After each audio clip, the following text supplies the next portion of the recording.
우리가 큐티 진도를 따라가야 되기 때문에 오늘은 무려 72구절이나 되는 14장 전체를 한 번에 묵상하려고 합니다. 그런데 그래도 되는 이유가 있습니다. 왜냐하면 14장은 어렵지 않아요. 누가 읽어도 이 주제가 일관되구나 라는 것을 알 수 있어요. 72구절 모두가 제자들의 배신, 제자들의 못남을 고발하고 있습니다. 그래서 14장 전체는 길이는 길어도 한 주제구나. 그래서 우리가 오늘 한 번에 이 방대한 분량을 살펴보는 것도 무리가 되지 않습니다. 그런데 오늘은 여러분들이 집에서 읽어오셨다고 믿고 11개의 단락이거든요. 보통 4, 5개 단락 살펴봐도 엄청났잖아요. 한 장 안에 단락이 11개입니다. 이것을 순서대로 다 살펴보지 않고요.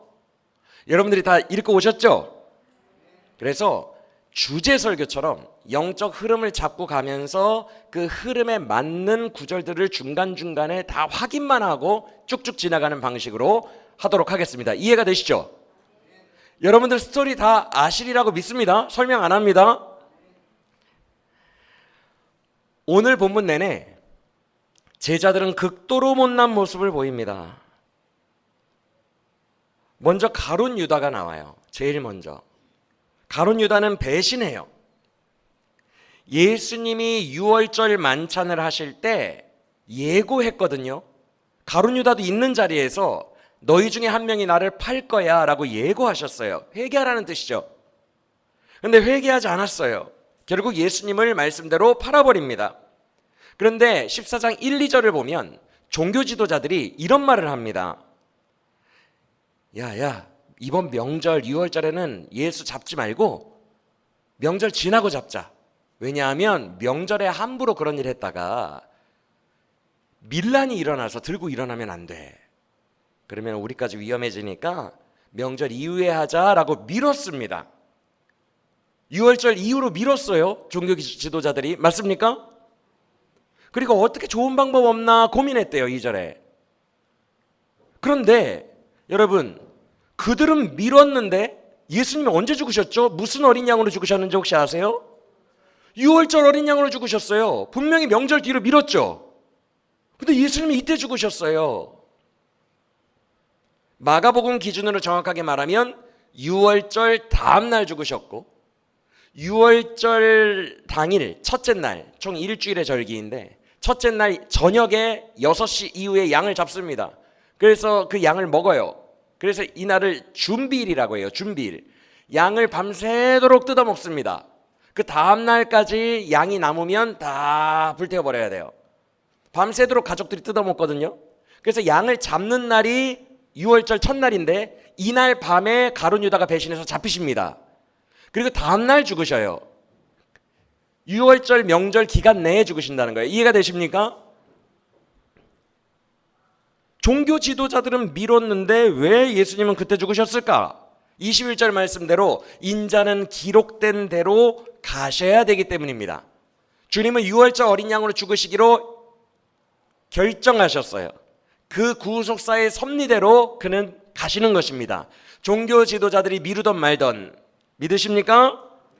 즉 말씀이 성취되기 위해 인간들이 아무리 인간의 생각을 미루고 어쩌고 해도 그는 섭리대로 죽으셨어요. 그런데 문제는 21절 말씀처럼 인자는 기록된 대로 성경을 이루기 위하여 그날에 죽었지만 종교 지도자들이 미룬 것을 앞당긴 그자에게는 화가 있으리로다 라고 말씀하십니다. 맞습니까?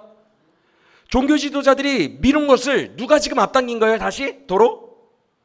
예수의 제자 중 하나인 유다가 앞당긴 거예요. 왜 이런 일이 발생할까? 여러분 지금 시대로 이해하면 안 돼요. GPS 위치 추적기가 있고 핸드폰이 있고 그런 시대가 전혀 아닙니다. 예수님은 낮에는 예루살렘 성전에서 활동하셨어요. 공개적으로. 그때 수많은 사람들이 모였어요. 그래서 그때 잡아버리면 밀란이 일어납니다. 예수님의 설교를 듣던 사람들에게. 맞습니까? 그래서 미룬 거거든요. 왜 미뤘지? 밤에 어디 있는지 추적을 할 수가 없습니다. 이 시대는. 가로등조차도 없어요. 형광등도 없고. 횃불 들고 돌아다녀요. 얼마나 캄캄하냐 하면 가룟 유다가 예수님 잡을 때 군인들 데리고 가는데 군인들이랑 미리 군호 사인을 짭니다. 내가 입 맞추는 자가 예수니 그를 잡으라고 얘기합니다. 하나도 안 보여요. 그래서 예수님은 예루살렘에서 낮에는 활동하시다가 밤에는 감람산과 베다니 쪽으로 넘어가 버리세요. 그래서 최측근이 아니면 위치를 알 수가 없는 거예요. 근데 최측근이 배신한 거예요. 내가 동선을 다 압니다.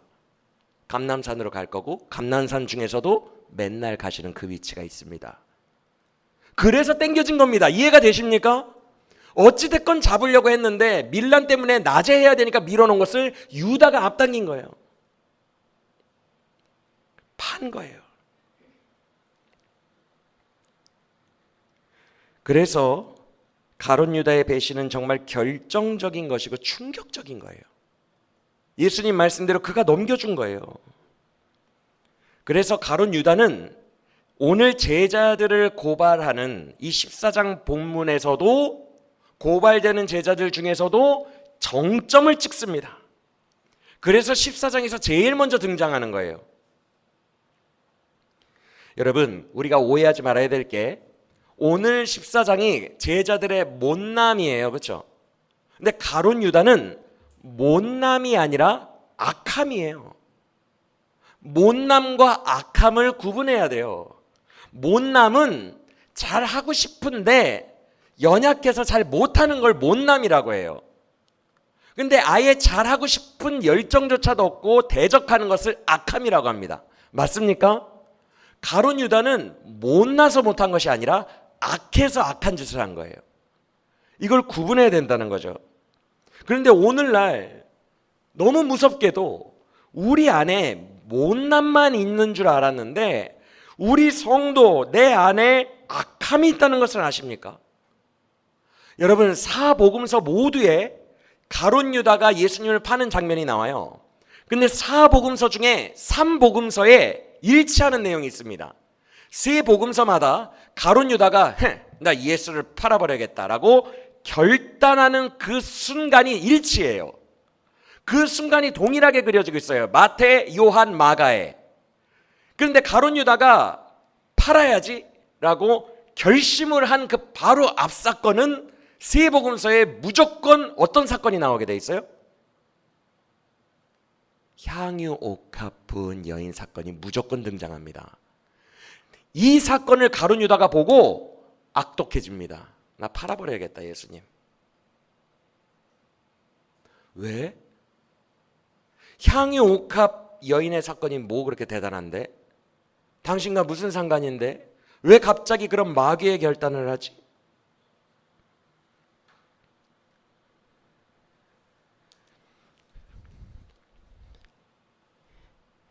이 사건을 오늘 본문인 마가복음 버전은 어떤 사람들이 왜 향유를 낭비하느냐라고 여인을 책망했다고 되어 있어요. 어떤 사람들입니다. 마태 버전은 제자들이 화내며 여인을 책망하되 왜 그걸 허비하느냐. 요한복음은 제자들 중 가룟 유다가 이르되 왜 그것을 낭비하느냐라고 비난하는지라. 버전마다 달라요. 근데 중요한 것은 그 자리에 있던 어떤 사람들도 제자들도 가룟 유다도 다 똑같은 반응이었다는 거예요. 맞습니까? 이 사건이 가룟 유다에게는 진짜 싫었던 거예요. 혐오스러울 정도로 이게 싫었던 거예요. 왜? 자, 3절부터 눈으로 보세요. 3절에서 향유 옥합 여인이 일어난 이 사건의 배경이 어디예요? 베다니거든요. 베다니는 마을 이름 자체가 베트 아니야. 가난한 자들, 베트, 집. 마을 이름 자체가 가난한 자들의 집이고요. 예루살렘 도시 바로 옆에 있는 판자촌, 빈민촌이에요. 엄청 가난한 자들만 살았어요. 예수님은 그런데 예루살렘에 머무르지 않으시고 늘 머무를 때는 베다니 사람들이랑 지냈어요. 그래서 요한복음을 보면 예수님이 죽은 나사로야 나오라 라고 하시는 장면 나오죠. 죽은 나사로 때문에 오빠가 죽었어요 라고 울었던 두 여자 남매 기억하십니까? 마르다와 마리아. 마르다, 마리아, 나사로 3남매가 베다니 출신이에요. 그때 요한복음 버전을 보면 사람들이 뭐라고 합니까? 그의 친구 나사로가 죽었도다. 예수의 친구 나사로가 죽었도다. 그도 다른 사람은 살렸지만 나사로만큼은 구할 수 없었나 보다. 뭐 이런 식으로 말하는 장면이 나와요. 마을 사람들이. 친구래요. 예수님은 베다니 사람들, 이 빈민들이랑 엄청 친하게 지냈어요. 근데 얼마나 빈민이냐 하면 3절을 다시 보시면 그 빈민촌 중에서도 누구의 집에 들어가서 식사를 하십니까? 나병 환자 시몬의 집에 들어가세요. 여러분, 나병 환자는 그 도시에서 같이 살 수가 있어요, 없어요? 지금도 무슨 나라에서 교도소를 우리 마을에 건설한다 그러면 다 플랜카드 붙이죠. 교도소 건설 반대, 교육 문화 해친다. 똑같아요. 나병 환자가 그 마을 안에 들어오면 다 반대합니다. 정상적인 수준의 중산층들이나 정상적인 백성들은. 근데 나병 환자랑 어울려서 그냥 살아요. 그러면 이 마을의 수준이, 경제 수준이 그냥 어차피 나병에 걸려서 죽든 오늘 굶어 죽든 그냥 죽는 거야. 이런 느낌인 거예요. 그러니까 다 다 허용하는 거예요. 몰라, 나도 죽게 생겼는데 뭐.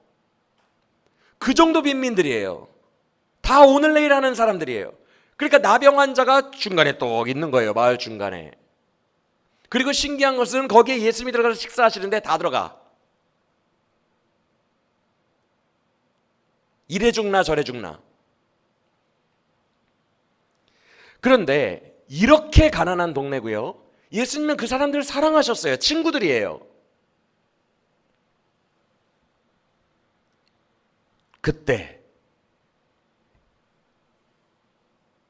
어떤 여인이 들어오더니 값비싼 향유 하나를 들고 들어옵니다. 그거를 한 방에 다 깨버려요. 향유가 공중에 다 흩날리면 끝입니다. 방 안을 가득 채우면 끝이에요. 아무 효과 없어요. 한순간의 만족, 끝. 그 향유를 다 깨버려요. 그래서 예수님의 머리에 부어요.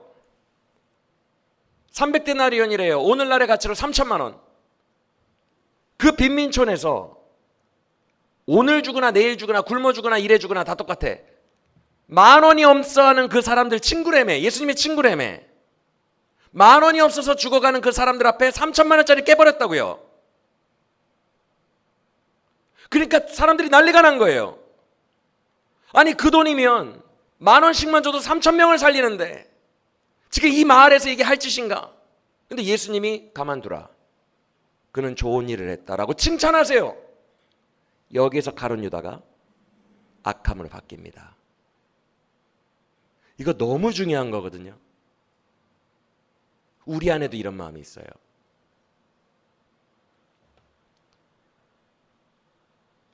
이들이 지금 화가 났대요. 화가 나서 비난했대요. 제정신이야? 크레이지한 거 아니야? 어떻게 이렇게 비합리적이고 비이성적으로 돈을 낭비해?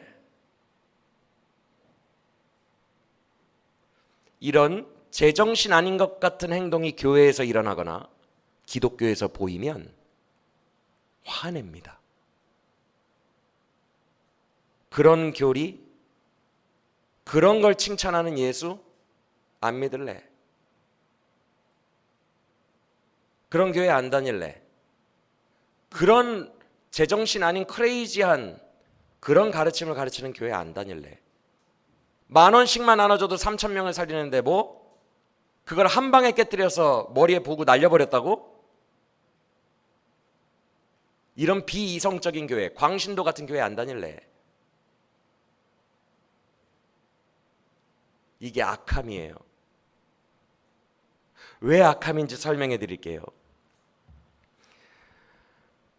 수많은 제자들이 오늘날 자기가 판단해서 본인의 옳고 그름, 본인이 생각하는 정의, 거기에 어긋나면 본인이 하나님이에요. 가장 교만한 위치에 올라서서 다 판단합니다. 그래서 본인의 옳고 그름에 지금 예수님이 이 여자 칭찬했거든요. 불의해 보여요, 되게 예수님이. 아니, 왜 수많은 가난한 자들을 놔두고 되게 불의하다.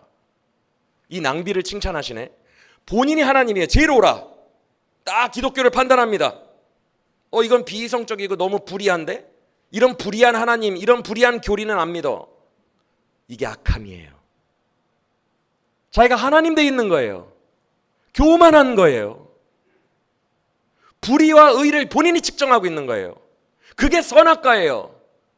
뱀이 이르되 선악을 알게 하는 나무의 열매를 먹으면 네가 하나님처럼 될 거야. 마귀가 태초부터 저지른 일이에요. 네가 판단해. 옳고 그름의 주인은 너야. 그건 하나님만 하시는 거예요. 옳고 그름은 하나님만 판단하시는 거예요. 그가 가장 정의로우시고 그가 옳다면 옳은 거예요. 믿으십니까? 근데 오늘날 수많은 기독교인들이 여기에서 시험 들었다고 다 떠납니다. 교회를 옮기고 기독교 자체를 떠나고 이런 비합리적이고 비이성적인 종교 못 믿겠다는 거예요.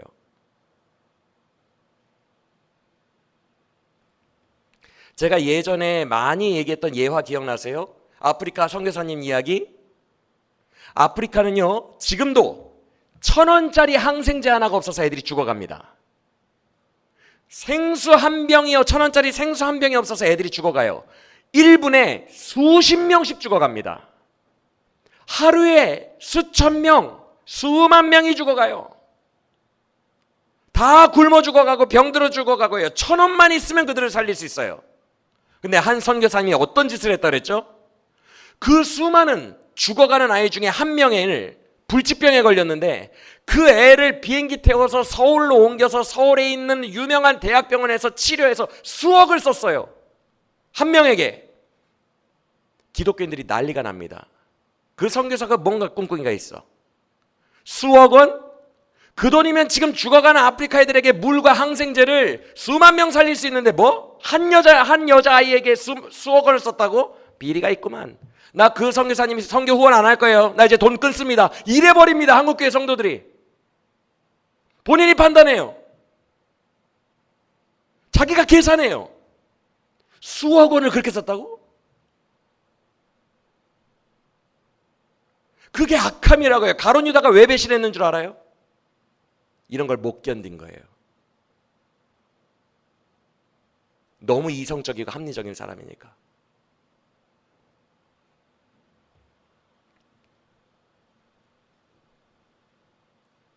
광신도 집단 같죠? 상식적으로 수만 명 도와주지. 항생제 사서 뿌리지. 왜 한 명 고치는데 수억 원을 들어요? 근데 다 설명해 드렸잖아요, 그때. 선교사님이 아프리카 사역 갔는데 성령님이 자꾸 마음을 주시는 거예요. 이 애를 고치라고. 성령님이 마음 주시면 어떻게? 욕 엄청 먹을 거 각오하고. 어차피 십자가의 순교의 길이니까. 한국 교회요, 나에게 욕해라. 오해할 사람들은 욕해라. 나는 예수의 음성 분명히 듣고 이에 살리려고 나는 모든 거 다 하겠다. 결단합니다. 순교 결단합니다. 욕 엄청 먹을 거 결단합니다. 그리고 그 애 살려내요. 다시 데려갑니다. 그랬더니 그 마을 전체가 예수님을 영접해요. 왜? 그 마을의 주술사 4명이 다 그 애는 죽는다 그랬거든. 그 마을을 장악하고 있는 영적 권위자들 4명의 주술사가 이 애는 무조건 죽는다고, 절대 못 살린다 그랬거든. 근데 그 선교사님이 살려내서 온 거예요. 그것도 모르고, 전후 사정도 모르고. 그래서 그 마을 전체가 영적으로 부흥됩니다. 구원의 물결이 튀어요. 이게 그리스도의 일이거든요. 늘 광신도라고 욕먹으면서 나아가야 되는 길이라고요. 이 길이. 모든 사람들이, 대한민국 국민들이 다 박수 쳐주는 길이 아니에요. 그건 본인들 판단이에요. 본인들이 정의를 생각하고 함부로 불의를 생각해요.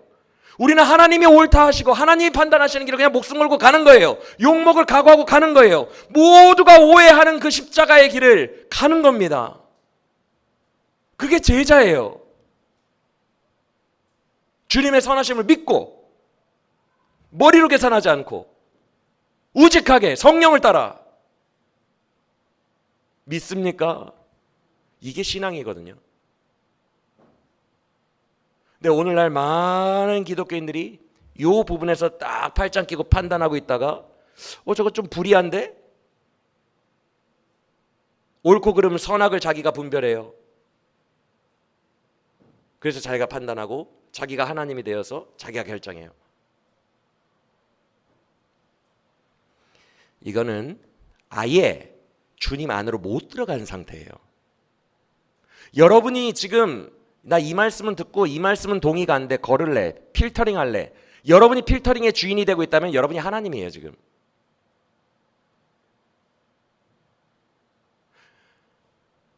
내가 필터링 하는 게 아니라 주님 믿고 순결하게 다 받아들이세요. 알아서 주님이 역사하시겠지. 그 정도 믿음도 없습니까? 나의 주님이라는 믿음이 있다며요. 내 마음을 감찰하시고 내 마음을 가장 선한 길로 인도하시는 주님 믿는다며요. 그러면 어린아이처럼 순결하게 그냥 다 듣는 거예요. 주님이 알아서 하시겠지.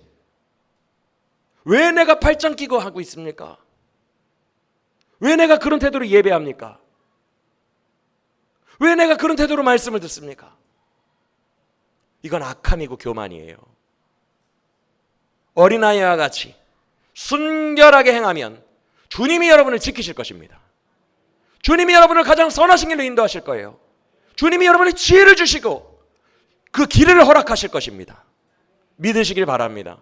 주님은 중심을 보세요. 마음을 보세요. 어린아이처럼 간절히 주님을 바라고 나아가는 순결한 자, 순전한 자에게 주님이 은혜를 베푸실 줄 믿으시길 바랍니다. 근데 우리도 그런 경우들이 정말 많아요. 정서적으로 받아들이기 어려운 것들 정말 많아요. 예를 들어 볼까요? 몇 가지 흔한 예. 나에게 악을 행한 원수가 있어요. 그 원수는 정신 좀 차려야 돼요. 좀 두들겨 맞아야 돼요. 그런데 하나님이 그 원수를 형통하게 하십니다. 원수가 줄일 때 먹이시고 원수가 목마를 때 마시게 하세요. 그를 돌봐주세요. 근데 나는 내 삶은 점점 어려워져. 그러면 성도가 어떤 생각을 하는 줄 아십니까? 아니 왜 저 인간은 돌봐주시고 나는 더 어렵게 하세요? 불의하네. 하나님 되게 불의하네. 여러분, 하나님과 그의 복음이 불의하게 느껴지는 것을 마귀가 하는 거예요. 선악과 따먹을 때에 뱀이 와서 뭐라고 합니까? 하나님이 동산에 있는 나무 아무것도 먹지 말래? 아니 다 먹어도 되는데 중앙에 있는 선악을 알게 하는 나무 열매만 먹지 말래? 진짜? 그거 하나님이 너 질투해서 그런 거야. 네가 그거 먹으면 하나님처럼 되거든. 하나님은 나쁜 하나님이야. 너 질투해. 너를 다스리기만 하기를 원해. 그의 발 앞에 너를 두기를 원해. 네가 높아지는 걸 바라지 않아. 하나님 되게 불의하시다. 먹어. 죽지 않을 거야. 복음과 하나님이 옳다 하시는 것을 가룟 유다처럼 되게 불의하다 라고 느끼는 것이 마귀의 수작이라고요. 요한복음을 보면 마귀가 가룟 유다에게 예수를 팔 생각을 넣었더라. 그리고 예수님께서 떡을 찍어 그에게 주시니 마귀가 그 순간에 그의 안으로 들어가 버렸다고 얘기합니다. 이런 종류의 악함은 마귀 역사예요. 여러분이 만약에 어떤 일이든 내가 주인이 되어서 내가 정의를 판단하고 내가 옳고 그름을 판단하여 주님이 악해 보이거나 복음이 불의해 보이는 순간 여러분은 마귀가 들어왔다고 생각하시면 돼요. 그건 용납이 안 되는 일이에요. 이 세상 유일하게 선하신 분은 여호와 하나님과 우리 예수님밖에 없어요. 어찌 내가 감히 선악을 판단하여 그를 불의하게 몰아갑니까? 이 생각 자체를 마귀가 집어넣는 거라고요. 마귀가. 믿으십니까? 크게 경계해야 돼요. 주님에 대한 원망이 생길 때, 그가 불의하다고 불공평하다고 느껴질 때 조심하셔야 돼요. 마귀가 역사하고 있는 거예요. 100%입니다. 가룟 유다에게 역사하고 하와에게 역사했던 마귀가 지금 나에게도 역사하는 거예요. 그래서 정서적으로 이런 게 받아들이지 않으면 수많은 한국교회 교인들이 다 어떻게 반응하죠? 하나님께 토라졌어요. 교회 안 나와버려요. 하나님께 토라져서 예배 집중 안 합니다. 기도 안 해버려요. 이게 다 가룟 유다예요. 같은 분야의 같은 증상이에요. 하나님께 토라져 버리면 아무것도 안 합니다. 신앙의 의지력이 뚝 떨어져요. 우리가 다 가룟 유다예요.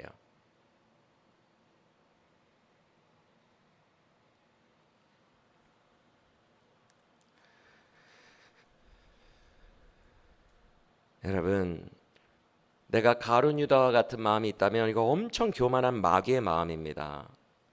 왜 하나님이 내가 옳다는 것에 맞춰주셔야 됩니까? 예수님이 이 여자가 한 일은 가장 좋은 일이니 내버려 두라. 반대로 온 세상에 복음이 전파되는 곳에서 이 여자를 높이라. 그에게 내가 맞춰야지.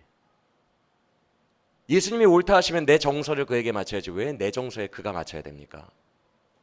내가 하나님이 아닌데.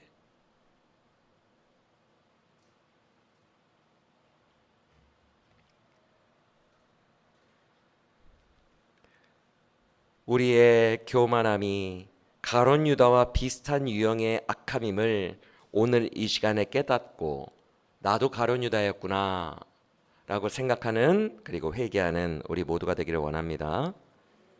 18절에서 예수님이 말씀하시죠. 너희 중에 하나가 나를 팔 거야. 그러니까 19절에서 제자들이 근심하여서 뭐라고 합니까? 한 명씩 너무 귀여워요. 우리 제자 아저씨들 한 명씩 말합니다. 뭐라고 얘기해요? 주님, 나는 아니죠. 나는 아니죠. 오늘날 우리도 이렇게 말합니다. 예수님, 설마 내가 가룟 유다 아니죠? 아니요, 우리예요. 주님이 그 다음에 그 질문에 이렇게 말씀하십니다. 나와 함께 그릇에 손을 넣는 자가 바로 그이니라.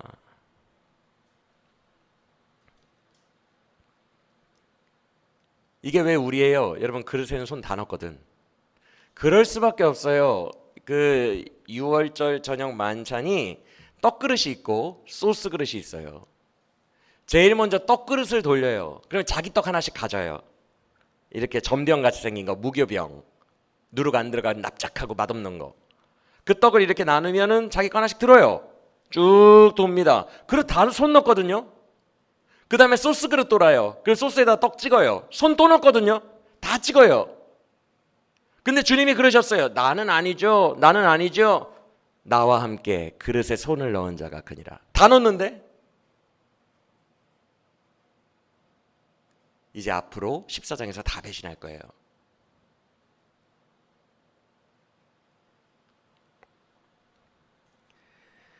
여러분, 유대인들이 왜 이런 식으로 식사를 하냐면 유대인들은 가족 혈연끼리 끈끈한 사람들끼리만 식사를 허락했어요.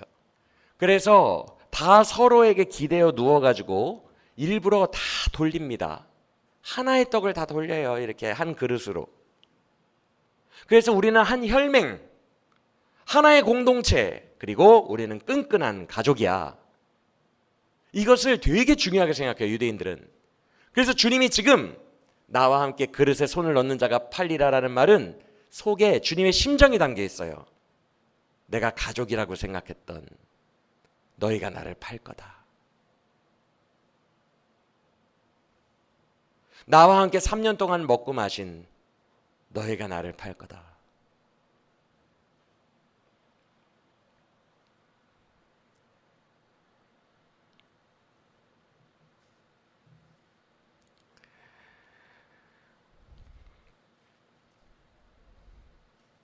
오늘 우리가 나는 아니죠. 나는 가룟 유다 아니죠. 나는 3번 주님 배신한 베드로 같은 사람 아니죠. 나는 알몸으로 수치스럽게 도망간 그 혼입을 쓰고 온 그 제자 아니죠. 나는 아니죠. 라고 물어보는 주님에게, 우리에게 주님은 말씀하십니다.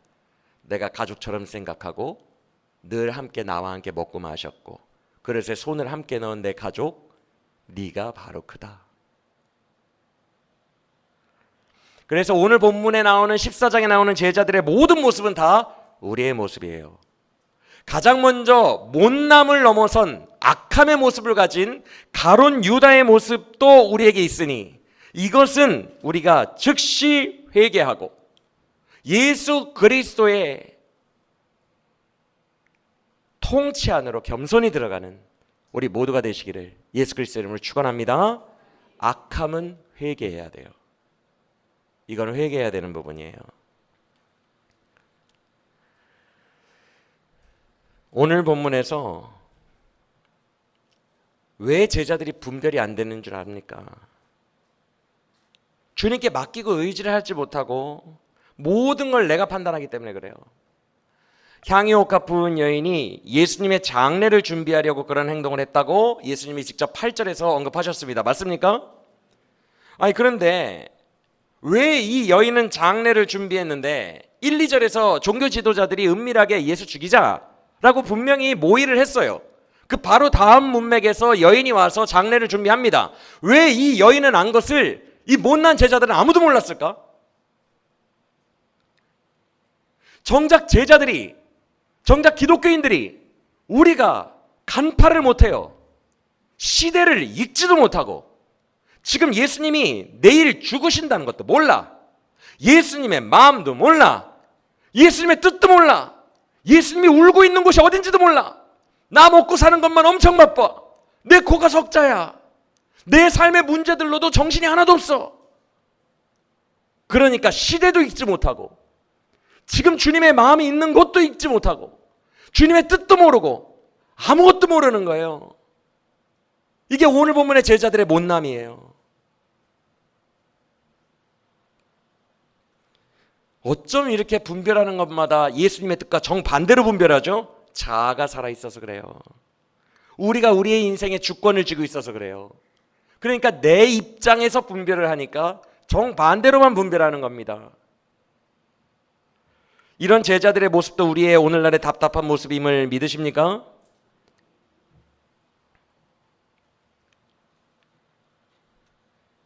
이런 부분들, 내가 주권을 쥐고 내가 나의 삶의 주인이 되어 살아가는 가룟 유다와 같은 이런 무지한 제자들 같은 이런 부분들 오늘 회개하고 돌이키는 우리 모두가 되기를 원합니다. 자, 그러면 악함의 영역 끝났고 못남의 영역, 일단 주님 안으로는 들어왔어요. 주님 바깥에서 대적하고 전혀 이해도 못하고 주님 뜻도 모르고 마음도 모르고 분별도 반대로 하고 그런 바깥에 있는 영역이 아니라 주님 안으로 일단 들어왔어요. 들어와서 잘 해보려고 하는데 안 돼. 잘 못남 때문에 쓰러지는 성도들, 못남의 영역을 한번 봅시다. 27절 이하에서 예수님이 제자들에게 이렇게 예고하십니다. 너희가 오늘 밤에 다 나를 버릴 거야. 그러자 29절에서 베드로가 호언장담을 합니다. 나는 주님 안 버릴 건데요. 이게 옆에 제자들보다 좀 우월해지기 위해서 허세 부린 거 아니에요. 또는 자기 자존심 때문에 한 말도 아니에요. 이거 진심이에요. 저 주님 진짜 안 버립니다. 저 주님 좋아해요. 저 주님 따라갈 거예요. 절대 배신 안 해요. 이거 베드로의 진심이에요. 그 증거가 31절입니다. 31절에 베드로가 힘있게 말했다고 하는데 이 힘있게라는 헬라어가 과도하게, 넘치게, 극도로 심하고 강력한 감정 표현이라는 뜻이에요. 자존심이나 옆 사람에게 이기고 싶어하는 마음이 이 정도 감정을 불러일으키진 않아요. 극도로 과도한 감정이 폭발이라는 뜻이에요. 이 헬라어가. 베드로가 감정이 폭발한 거예요. 아, 절대요.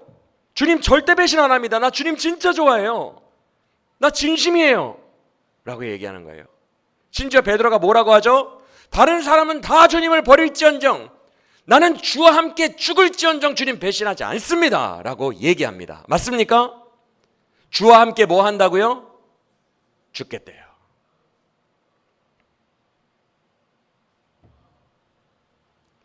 그런데 그가 이렇게 호언장담한 이 진심의 고백, 우리 성도들의 고백이에요. 주님 제대로 살고 싶어요. 주님 안에서 살고 싶어요. 성령 충만함으로 살고 싶어요. 우리의 고백이에요. 그런데 이 고백 이후로 펼쳐지는 모든 본문은 다 못남의 영역들이 고발되고 있어요. 즉 마음에는 원이로되 뭐가 약하도다? 그 내용들이 이어지고 있어요. 겟세마네 동산에서 그 바로 다음에 못남이 드러나는데 사실상 이 못남 파트의 핵심 구절 등장하죠. 38절에서 방금 제가 말씀드린 주님이 유명한 말씀하시죠. 마음에는 뭐라고요? 원이로되 뭐가 약하도다? 요게 못남이에요. 이게 성도의 모습이고 우리의 모습이에요. 마음은 원이 있는데 진심이거든요, 주님 앞에. 근데 못 나요. 육신이 약하니까 이게 잘 안 돼요. 정말 멋들어진 성도로 살고 싶은데 육신이 약하여 자꾸 못 나지는 겁니다. 쓰러져요. 처참하게 실패합니다. 도저히 안 되는 거예요. 무력함이 느껴질 정도예요. 불가능하게 느껴져요. 우리의 한계예요. 돌파가 안 됩니다. 제대로 살고 싶으나 마음에는 원인데 진짠데 안 되는 거예요. 육신이 약해서. 그래서 겟세마네 사건에서는 제자들이 어떤 종류의 못남을 보여요? 주님이 기도 좀 해라 라고 하는데 기도합니까? 잡니까? 자죠. 계속 졸아요. 근데 문제는 예수님이 그들에게 이렇게 말씀하셨다는 거예요. 기도 시작 전에 얘들아, 내가 지금 마음이 괴로워, 심히 괴로워 죽게 생겼다라고 고백했거든요. 심히 괴로워 빼면 내가 지금 마음이 죽을 것 같아. 여러분 친구가 전화 와서 누구누구야 나 지금 마음이 죽을 것 같아 라고 하면 여러분들도 정신 바짝 차리고 왜? 긴장하고 돼야죠. 일개 친구가 나 마음이 죽을 것 같아, 정말 죽을 것 같아, 그러면 성의껏 대합니다.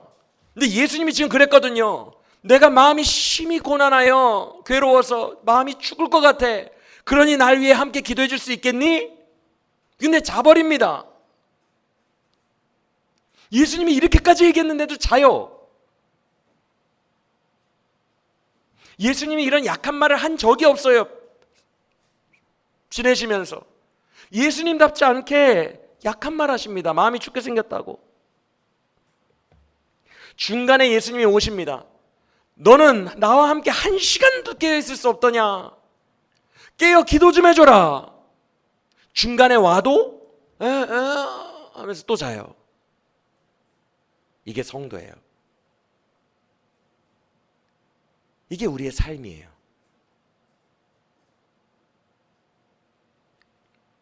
예수님이 얼마나 답답하실까? 예수님의 마음을 우리에게 진실하게 토로하셔도 안 돼요. 안 들려요. 왜? 내가 졸려 죽겠으니까. 나 먹고 살기도 바쁘니까. 나도 내 문제 때문에 힘들어 죽겠으니까. 이게 성도의 모습이라고요. 우리의 모습이라고요.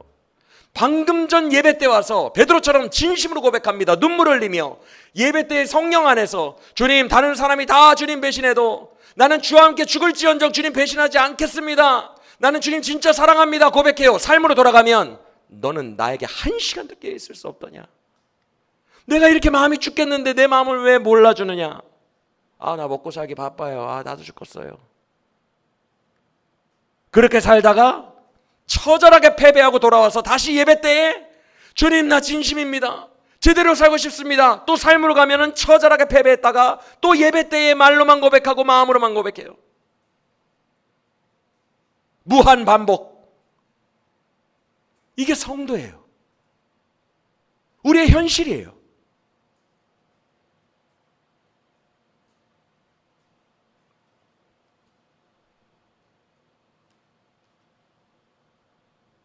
너는 어쩌면 일주일에 단 1시간도 내 마음과 내 눈물이 있는 곳에 단 1시간도 나를 위해 있어줄 수 없느냐? 라고 말씀하셔도 잡니다.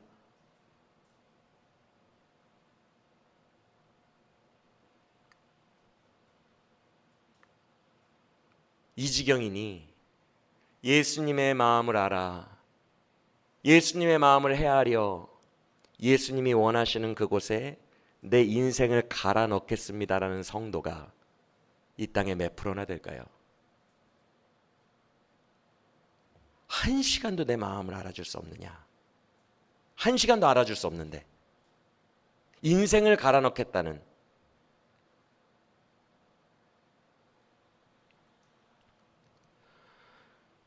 이런 것들은 상상조차 할 수 없을 정도로 우리는 우리의 삶에 매몰되어 살아갑니다. 그 다음 장면에서 제자들이 제법 예수님을 지켜주는 척하죠. 군대들이 와요. 예수님을 잡아가려고 해요. 그랬더니 그 장면을 보시면 제자들 중 한 명이 용기 있게 칼을 빼요. 대제사장의 군인 중 한 명의 귀를 잘라버리는 장면이 나옵니다. 맞습니까? 오, 웬일이야? 왜 이렇게 용기 있어? 여러분, 잘 생각하셔야 돼요.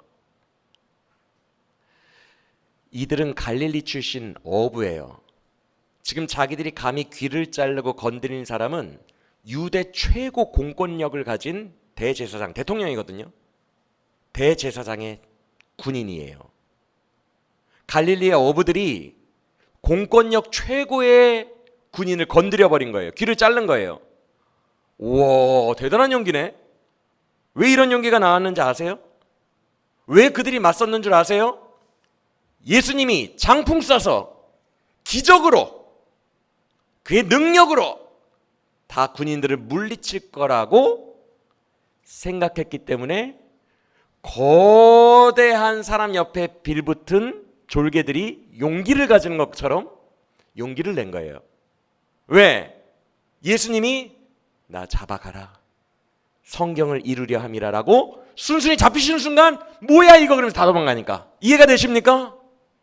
즉 그들이 칼로 귀를 자를 정도의 용기를 냈던 근거가 다 들켜요. 본문에 기적의 예수, 능력의 예수, 그 예수 너무 좋아했던 거예요. 그 예수를 바랬어요. 그리고 막 주여 주여 주여 능력의 예수 막 이렇게 기도도 했어요. 용기 있게. 근데 실제 내 삶에서 기적이 안 일어나네. 예수님이 같이 이겨주실 줄 알고 내 삶을 형통케 해주실 줄 알았는데 예수님이 잡아가라, 십자가는 성경을 이루는 것이라. 우리에게 똑같이 말씀하십니다. 내 삶에 능력, 기적 될 줄 알았는데 내가 너의 삶에 고통을 주는 것은 내 뜻대로 성경을 이루려고 고통 주는 거다. 이래버려요. 그때 의지력이 상실되고 다 도망갑니다. 그게 우리 성도들의 모습이에요.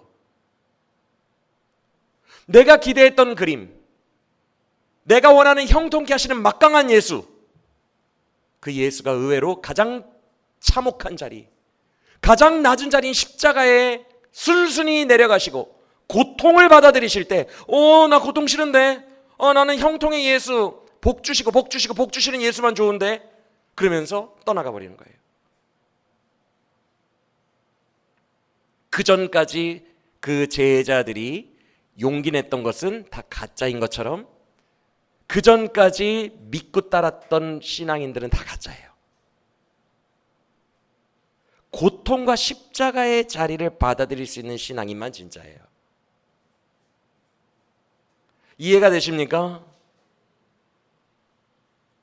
이것도 우리의 모습이잖아요. 여러분 삶에 대한 기대가 있죠.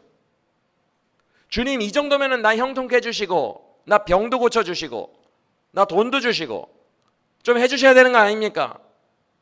그런 포지티브한 플러스적인 예수님을 기대하고 우리가 은근히 기대하고 주여 주여 막 그 소망 가지고 막 힘을 내서 기도하고 이거 다 가짜 용기예요. 가짜 용기, 가짜 믿음이에요. 이런 사람들은 고통과 십자가와 환난이 닥치면 다 도망갑니다. 그것을 순순히 받아들이는 예수님 만나면 다 도망가요. 약한 예수, 강한 예수만 추구했기 때문에 약한 예수가 오면 다 도망가요.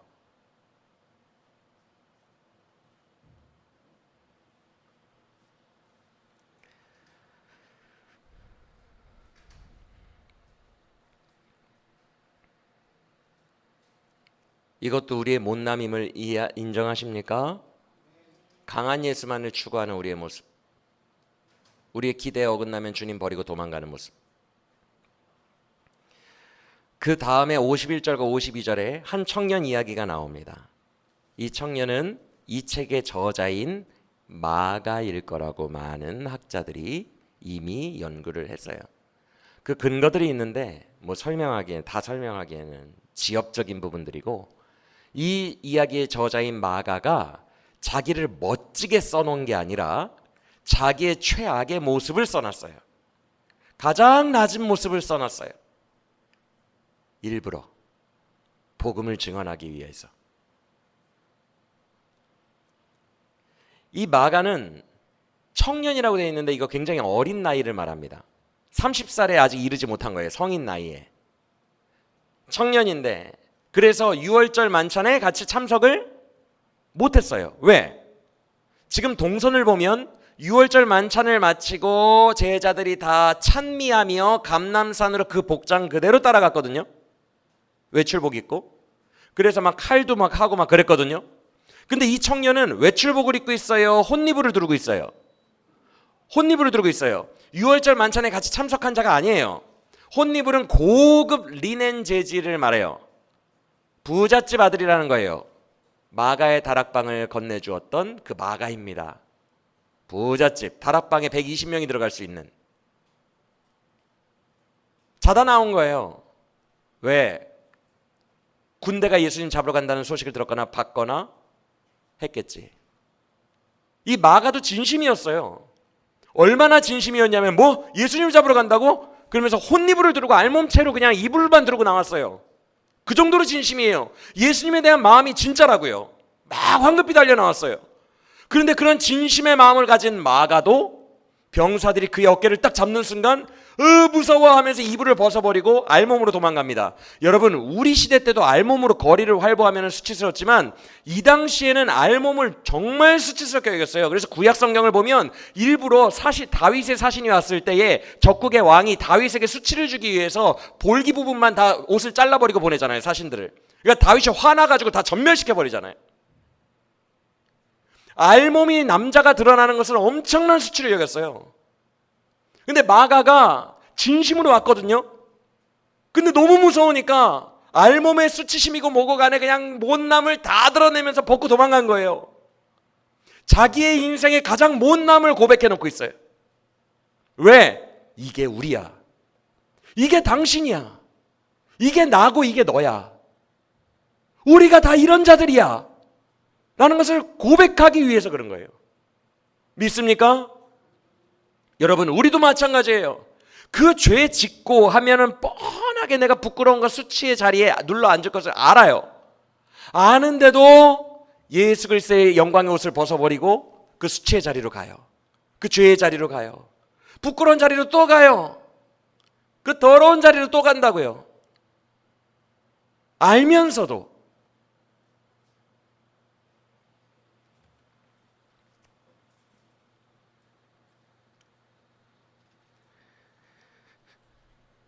마지막 못남의 모습은 14장의 대미를 장식하는, 여러분들이 잘 아시는 3번 부인한 누구의 이야기요? 왜 이렇게 눌렸어요? 주님 안에서 들으세요. 주님 안에서. 내가 혼내는 거 아니니까. 지금 나도 똑같은 사람인데 뭘. 주님 안에서 들으세요. 알겠죠? 3번 부인한 누구 이야기요?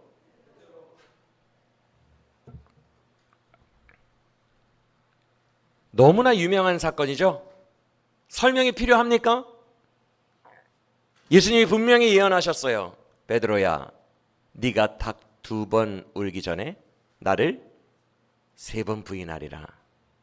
30절에서 분명히 말씀하셨어요. 베드로가 주와 함께 죽겠다고 했을 때 바로 다음에 말씀하셨어요. 베드로는 그 말씀 한 귀로 듣고 한 귀로 흘리지 않았어요. 건성건성 듣지 않고 기억하고 있었습니다. 그래서 72절을 보면 기억나매라고 되어 있는 거예요. 맞습니까? 그는 건성건성 듣지 않고 말씀 다 알고 있었어요. 여러분처럼. 진심으로 예배 와서 말씀 다 듣고 우리처럼 다 알고 있었어요. 기억하고 있었어요. 내가 삶으로 돌아가면 어떻게 살아야 되는지 다 알아요. 주님은 힌트까지 주셨어요. 닭이 2번 울기 전에라고. 근데 참 재밌는 것은 72절에서 닭이 우는데 보시면 닭이 몇 번째 운다라고 곧 몇 번째 운다라고 돼 있어요. 2번째로 운다라고 돼 있죠. 첫 번째로 울었을 때가 나오지 않아요. 이 말은 뭐냐면 첫 번째가 진작에 울었다는 거예요. 언젠가. 최소한 3번 부인하기 전에, 뭐 2번째 부인할 때든 첫 번째 부인할 때든 아예 전이든 언젠가 한번 먼저 첫 번째 닭이 울었어요. 그리고 베드로는 분명히 주님의 말씀을 기억하고 있었어요. 네가 두 번째 닭이 울기 전에 3번 부인할 거다. 그러면 내가 삶에 가서 나 절대 부인하지 말아야지. 주님이 말씀 다 주셨어. 나 어떻게 살아야 되는지 다 알아. 그래도 못 이루는 게 우리라고요. 어떻게 살아야 되는지 다 아는데도 그래도 못 살아요. 힌트를 다 주셔도 절대 행하지 못합니다. 3번 결국 부인해요. 그때 닭이 울어요.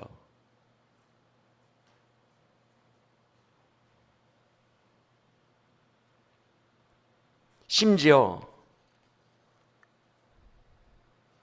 주님과 함께 죽겠다는 자가 71절을 보면 3번째 부인할 때는 저주로 맹세하여 부인합니다. 이 말이 뭔 줄 알아요?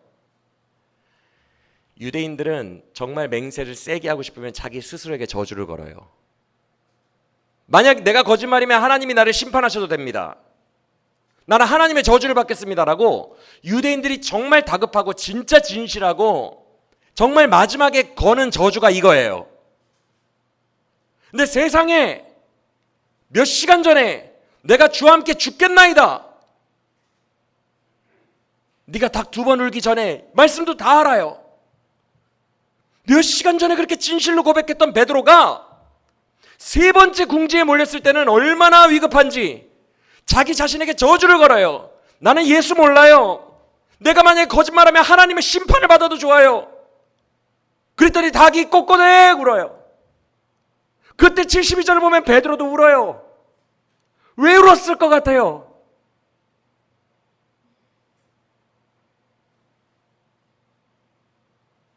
마음은 원이로되 이걸 못한 거예요. 다 알아도 못한 거예요. 자기 자신에게 저주를 걸 정도로 못한 거예요. 왜 울었을까? 주여, 이런 처참하게 무너진 내 삶이 저주받아 마땅합니다.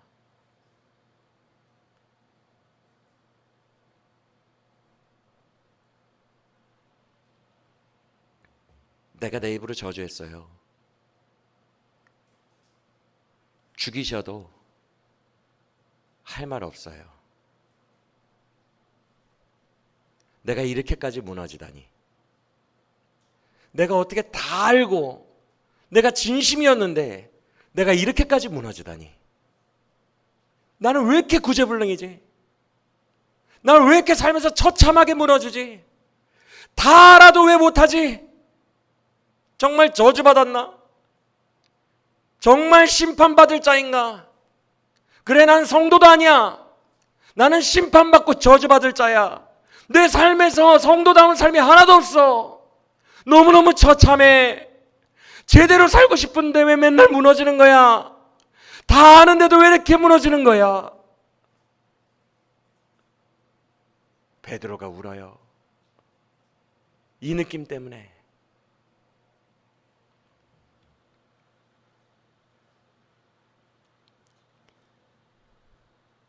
여러분, 이것이 우리의 성도의 현실 아닙니까? 나는 구제불능이야. 맨날 똑같아. 나 같은 머저리는 죽어야 마땅해. 하나님도 나 같은 자에게는 소망을 품지 않을 거야. 수십 년째 내 영성은 똑같아. 아니, 더 낮아지고 있어. 나는 그냥 저주받는다 봐. 죽는 게 나아. 우리의 영혼 깊은 곳에서 반복되는 실패의 자리에서 울부짖는 통곡의 소리, 그 베드로의 눈물이 우리의 눈물 맞습니까? 마치 내 삶에 거대한 저주가 임한 것처럼, 무언가의 노예가 된 것처럼 처참할 정도로 짓밟히고 있어요. 나는 주님과 함께 그릇에 손을 넣은 자예요. 주님이 나를 가족으로 부르셨어요. 나만큼은 절대 주님 배신하면 안 돼요. 다른 사람들은 다 주를 떠나도 나는 제대로 살아야 돼요. 그런데 나의 현실에서의 모습은 주님의 얼굴을 제대로 쳐다도 볼 수 없을 정도로 처참하게 무너져서 매일 반복되는 실패 속에서 살아가고 있는 것 아니냐는 거예요. 그런데 이렇게 못난 우리들, 이렇게 못난 구제불능 제자들에게 너무너무 무력해서 가슴을 치며 통곡하고 있는 이런 우리들에게 오늘 본문에서 주님이 하신 일이 중요한 것이 하나 있어요. 주님은 제자들이 너희가 오늘 밤 나를 다 버릴 것이다, 못난 걸 아심에도 불구하고, 바로 몇 시간 뒤에 다 도망갈 것을 다 아심에도 불구하고 하신 행동이 있어요. 그게 바로 성찬입니다. 할렐루야. 모두가 다 주님, 저는 아니죠, 나는 아니죠, 나는 가룟 유다 아니죠, 나 오늘 밤에 나는 주님 배신 안 하죠 라고 근심하며 하나씩 하나씩 모든 사람들이 물어봤을 때 주님은 대답하십니다. 나와 함께 그릇에 손을 넣은 자가 그다. 다 넣었는데 정적이 흐릅니다. 난가?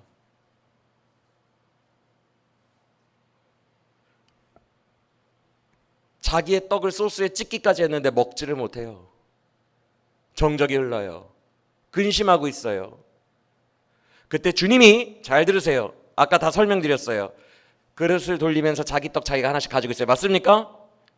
그들이 들고 있는 떡이 아니라 자기의 떡을 쪼개요, 떼어 주시며 이르시되 이것이 너희를 위하여 찢긴 나의 몸이니 내 떡을 받아 먹으라라고 자신을 내어주시기 시작합니다. 12조각으로 찢어서. 내 떡이 아니라 예수 그리스도를 받아먹기 시작하는 거예요. 그들이 못난 제자인 걸 알면서도 너희는 나를 먹으라, 너희는 나를 배신하고 저주의 심판을, 그 무시무시한 심판을 너희 마음에 느끼기 전에, 그 전에 나의 복음을 먹으라. 떡을 다 떼어주신 후에 포도주를 나눠주시며 이것은 내가 너희를 위하여 흘린 나의 피니, 나의 언약의 피니, 이것을 받아 마시라.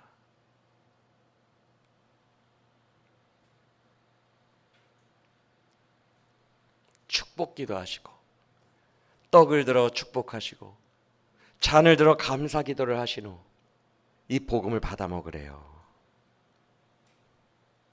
주님은 마음은 원이로되 육신이 연약하여 못남과 무능력의 한계 속에 신음하고 절규하고 자괴감을 느끼며 베드로의 눈물로 통곡하고 있는 오늘날 우리에게 이렇게 말씀하신 거예요.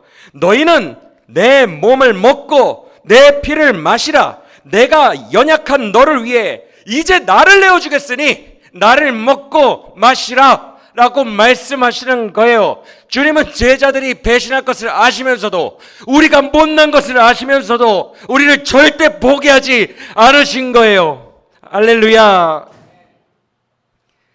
도리어 제자들이 예수님을 배신하고 저주받아 마땅한 지경에, 스스로가 스스로를 저주에 올가맨 지경에 놓이기 전에 그를 내어주십니다. 심판받기 전에 그의 복음을 우리에게 내어주십니다. 그리고 말씀하십니다. 얘들아, 목자를 치면 양들이 흩어지게 될 거야. 하지만 너무 근심하지 마. 나는 너희를 절대 포기하지 않아. 내가 먼저 갈릴리로 가 있을게. 너희를 처음 만났던 그곳, 너희가 나를 처음 따랐던 그곳, 너희가 나를 처음으로 사랑했던 그곳, 그 갈릴리로 내가 부활하여 먼저 가서 너희를 기다리고 있을게. 나는 너희를 절대 포기하지 않아. 그러니까 목자를 쳐서 너희가 흩어질지라도 절대 너희도 포기하거나 낙심하지 말고 갈릴리로 와. 다시 나와 연합하자 라고 말씀하신다는 거예요. 할렐루야. 그때는 내가 너와 함께 할 거야. 너를 혼자 두지 않을 거야. 이제는 내 피와 살을 먹고 마신 네 안에 내가 함께 할 거야. 내가 너를 도울 거야. 내가 너를 이기게 할 거야. 내가 너를 놓지 않을 거야. 내가 너를 붙들어 줄 거야. 내가 너의 강함이 되어 줄게. 내가 너의 생명이 되어 줄게. 내가 너의 능력이 되어 줄게. 내가 너의 방패가 되어 줄게. 내가 너의 피난처가 되어 줄게. 이제는 피와 살을 나눈 그를 먹고 마신 우리 안에 예수께서 들어와 계심으로 말미암아 우리의 강함이 되시고 생명이 되시고 능력이 되신다는 것입니다. 이런 예수님의 사랑이 우리의 못남보다 먼저 임했습니다. 그의 사랑이 우리의 못남보다 먼저 우리를 덮으셨습니다. 내가 아직 죄인 되었을 때에 그가 우리를 위하여 죽으셨습니다. 내가 그를 알기도 전에 그가 먼저 죽으셨습니다. 이 모든 일 전에 그가 먼저 그의 떡을 나누어 주셨습니다. 이 복음이 우리를 살게 하는 것임을 믿으시길 바랍니다. 여러분, 우리는 연약합니다. 정말 마음에는 원이에요. 예배 때 고백하는 거 보면 진실해요. 참, 내 마음은 진실인 것 같아요. 그런데도 삶으로 돌아가면 육신이 약해요. 삶에서는 처참합니다. 근데 주님은 우리의 이 처참한 상황, 우리의 연약함을 다 아시며 먼저 우리에게 행하신 것이 바로 십자가의 구속의 복음입니다. 괜찮아. 이제는 괜찮아. 내가 네 안에서 너와 함께 할 거야. 너의 안에 내가 있어. 나는 너와 연합해 있어. 너는 내 피를 마셨고 내 살을 먹었어. 나는 널 위해 죽었어.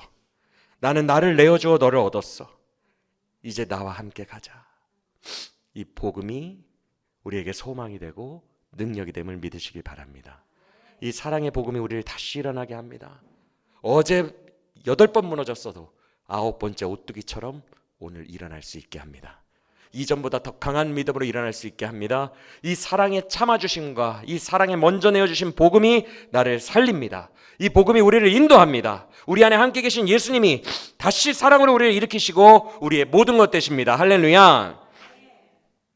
제가 14장 전체를 묵상하며 단 한 구절에 되게 집중이 되었어요. 보통 때 같으면 그냥 스쳐 지나갔던 너무 당연한 구절인데 이번 묵상 때에는 이상하게 집중이 됐던 문장이 있어요. 이상하게 계속 꽂혀요. 그게 바로 36절입니다. 마지막으로 36절 읽어보겠습니다. 시작.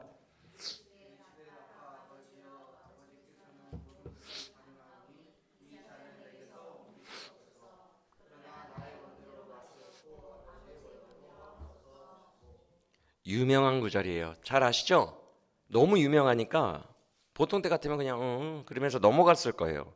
근데 제가 이 문장, 이 구절에서 꽂힌 문장은 바로 여기입니다. 아버지께서는 모든 것이 가능하시잖아요. 왜 이 말을 하셨지? 예수님이 어린이도 아니고 모든 진리를 아시는데 당연히 하나님이 다 가능하신 거 믿지. 왜 굳이 이런 얘기를 하시지? 왜 복음서에 이것을 기록해 놓으셨지? 맞아요. 하나님은 모든 게 가능하시죠. 누가 몰라요. 근데 왜 이때 예수님이 이 고백을 했을까요? 아버지는 모든 것이 다 가능하시잖아요. 모든 게 가능하다는 말은 경우의 수가 무궁무진하다는 뜻이에요. 여러 창의적인 방법들을 또 만들어내실 수 있는 능력이 있다는 거예요. 그러니까 예수님이 아버지 다 가능하시잖아요. 꼭 이 고난의 잔을 내가 마시는 방법이어야 됩니까? 아버지는 천재 중에 천재시잖아요. 다른 방법도 무궁무진하게 생산해내실 수 있잖아요. 이 길 아닌 다른 길은 없습니까?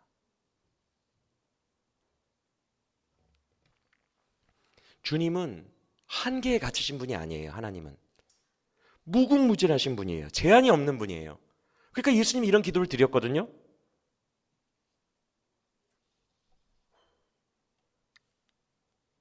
그런데 하나님은 아들의 기도를 들으십니다. 그러나 내 원대로 마시고 아버지의 원대로 하옵소서.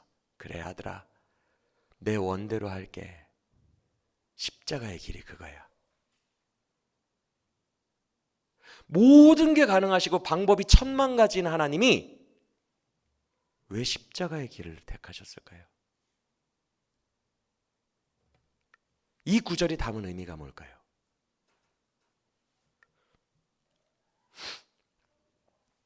천만 가지 방법 중에 십자가가 최선이라는 거예요.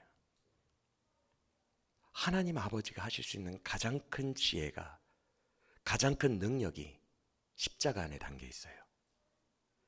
모든 것을 가능케 하시는 능력을 십자가 안에 응축해 놓으셨어요. 십자가에 하나님의 만능의 능력이 있어요. 믿으십니까? 그래서 모든 게 가능하신 분이 십자가에 그의 능력을 몰아넣으십니다. 그는 아들 예수 그리스도를 우리를 대신하여 내어주시는 그 방법으로, 십자가의 방법으로 모든 것이 가능한 능력을 우리에게 주셨어요.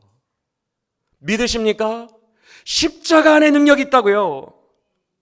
모든 것을 내 삶에서 가능하게 하는 능력은 여러분을 먼저 사랑하신 십자가에 있다고요. 십자가 안에서 우리의 참된 능력이 나옵니다. 그의 가능한 능력을 다 십자가 안에 몰아넣으셨어요. 그의 사랑 안에서 얘야, 너도 손양원 목사님처럼 될 수 있단다. 너도 모든 것을 가능케 하시는 하나님 안에서 주기철 목사처럼 될 수 있단다. 너도 어부였던 베드로가 바뀐 것처럼 하나님의 능력의 근원 안에서 너도 바뀔 수 있단다. 내가 너에게 준 최선의 길이고 모든 능력의 근원인 십자가만 바라봐. 내가 너를 먼저 사랑했음을 믿어. 그 사랑 안에서 다시 일어나. 할렐루야. 이 십자가에 모든 능력이 있음을 믿고 오늘도 못난 우리를 먼저 사랑하신 하나님의 십자가를 바라보는 우리 모두가 되기를 간절히 원합니다. 오늘 못난 우리를 향한 예수님의 이 복음의 메시지가 우리를 다시 일으키기 원합니다. 여러분, 우리는 절대 지지 않아요. 사랑은 절대 지지 않아요. 왜 십자가에 우리를 베드로로 만들어버리는, 우리도 변화시키는, 못난 우리도 성령 충만한 자로 능히 변화시키는 모든 걸 가능케 하는 능력이 왜 십자가 안에 응축되어 있냐면 그 십자가가 하나님 아버지의 사랑을 담고 있기 때문에 그래요. 그 사랑이 우리를 이기게 합니다. 할렐루야. 사랑은 절대로 지지 않아요. 그래서 하나님이 그래 아들아, 1000만 개의 길 중에 이 길이 최선이니 이 길로 가라 라고 말씀하신 거예요. 사랑하는 여러분, 여러분의 삶이 무너질 때, 또 못남이 반복될 때 여러분의 못남을 다 미리 하시고 먼저 떡과 살과 피를 나눠주신 예수 그리스도의 십자가 보혈을 붙들고 일어나시기를 간절히 원합니다. 복음에 담긴, 십자가에 담긴 그 사랑의 능력이 우리에게 실제가 되기를 원합니다. 그 십자가의 사랑이 우리를 성화로 인도하길 원합니다. 우리 앞뒤